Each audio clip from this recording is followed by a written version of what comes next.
one of the things I do is I do a quarterly summary of activities, company activities.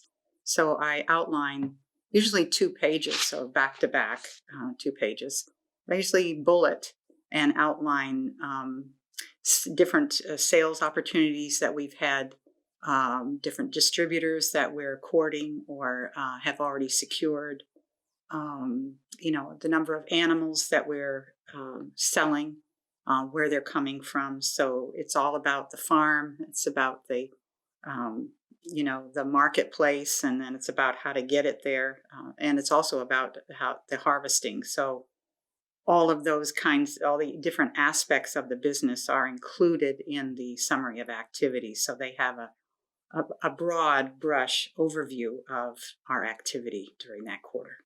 We send a general update, sort of anecdotal email saying, since we spoke last, here's the highlights and lowlights of how we're doing.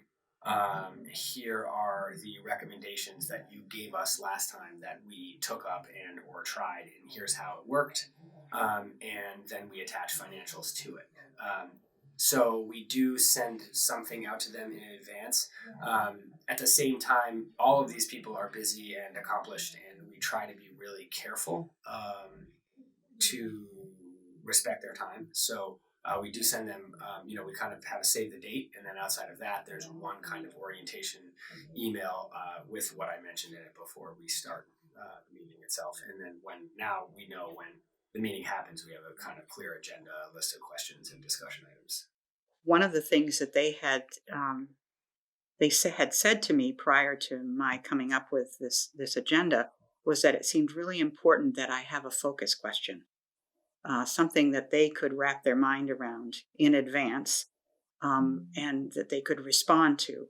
And so that became the big structure within the agenda, was looking at a discussion question, a focus question for our work. One was how to boost my capacity in finance to better access our changing costs in relationship to actual income, so I know if my pricing structure is meeting our margins. And so that was a focus question that they then had opportunity in advance to think about, and then come into the meeting with some thoughts and ideas or more questions. I try and send out in advance things like financial updates, analysis that we've done based on the questions that we wanted to follow up on from the previous meeting, so that we can focus on having a discussion rather than, walking through a bunch of numbers. So here's the material in advance so that we can use our time together to really debate. What did we learn? What didn't we learn? What have we not thought of? Where can we go from here? So we had one meeting specifically where it was very general. We didn't have a really specific agenda. We hadn't gotten the group together in a while, and we kind of just got everybody together. And we ended up walking away without much. And we realized that it was the lack of an agenda that was the problem, not the people that were there, which we figured out when we then had one with a more specific agenda. One of the ways of starting any meeting is having a check-in, just to help people process what they've been doing in their lives before coming to the meeting. I think beyond that, I think it really is about what makes sense for the business and what it needs to deal with. If they're not going through a particular growth or challenge or crisis, is a standing agenda. I like the idea of following up from the next steps that were identified at the prior meeting. I think that always engenders good accountability. I think it helps bring people back to where they left off. So I would encourage that be a consideration. And I think having some open time on the agenda is also useful, where, and this may be the benefit of sharing a meal, is where it's a little more informal sharing of ideas. I think sometimes if the agenda is too scripted and too formal, there's more reticence in bringing out an idea. For the most part, we end up talking to them about the biggest challenges that we're having and the biggest questions that we have. However, I will say that there always is a general, how are you doing kind of discussion, that happens. And they often go back to, or the conversation often navigates its way back to the same themes or unanswered questions or recommendations from them.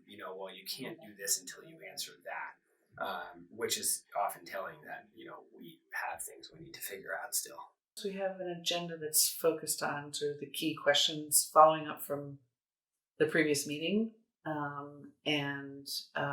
I don't assign time to those individual topics.